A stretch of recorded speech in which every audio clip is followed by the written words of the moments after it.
My name is Dr. Eboni Wilson. Born and raised in Los Angeles, California.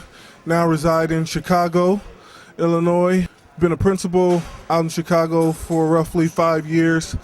You guys saw me do my shoulder workout, which is one of my favorite body parts. Today in my shoulder workout, I started off with side raises.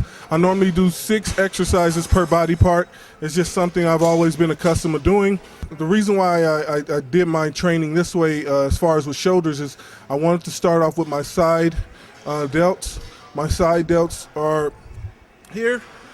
Did my side raises, 4 sets of 12 with my side raises. Then I went on to do rear delts, which is my rear delts and it's kind of self-explanatory in the back. Then I went on to do my front delts, also 4 sets of 12. And the reason why I do that is because I want to fill my shoulders up with blood before I start to do my press. Today was not too much focus on too much press today because I alternate my shoulder exercises. Sometimes I do 3 different press workouts. Sometimes I do 2, sometimes I do 1. Today was my 1 press workout to where I did shoulder press after I did my 3 shoulder heads.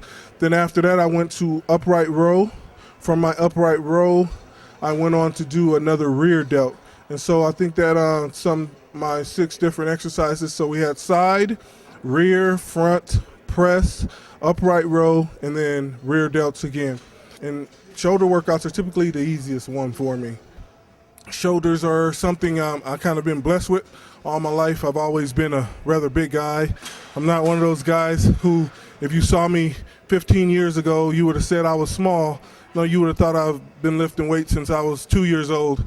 I remember walking onto the football field in the 9th grade, playing tackle football for the first time just after coming from the gym.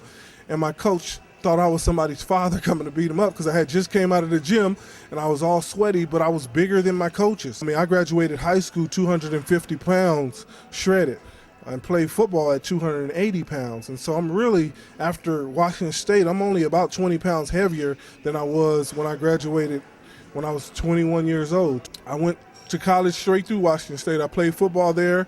Went on to get my master's after I got my bachelor's and graduated with my doctorate when I was 24 years old.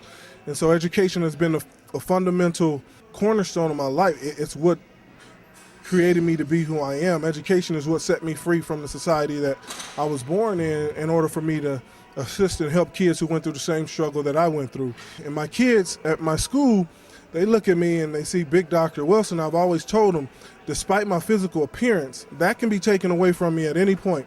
But my mental strength can never be taken away from me. That's what gets me to look how I am now. It's all in my mind, because before you can step into the gym and lift a weight, you have to have the mental strength to be able to push through the pain that you're going through in here. And if you don't have that mental strength, then pretty much you're going to quit before you even start.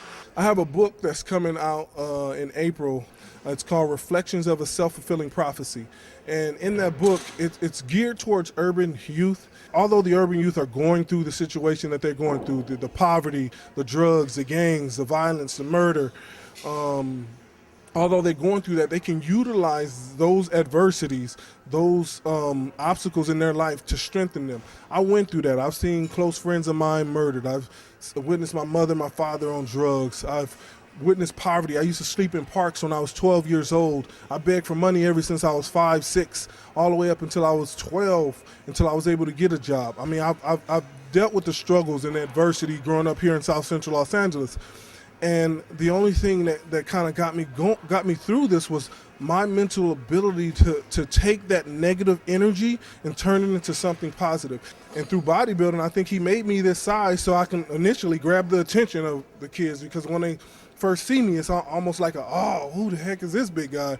And once they realize that it's combined with an education, a doctorate degree, and a passion and motivation to help others who struggle like I once did, they're more susceptible to listen to the things that I have to say.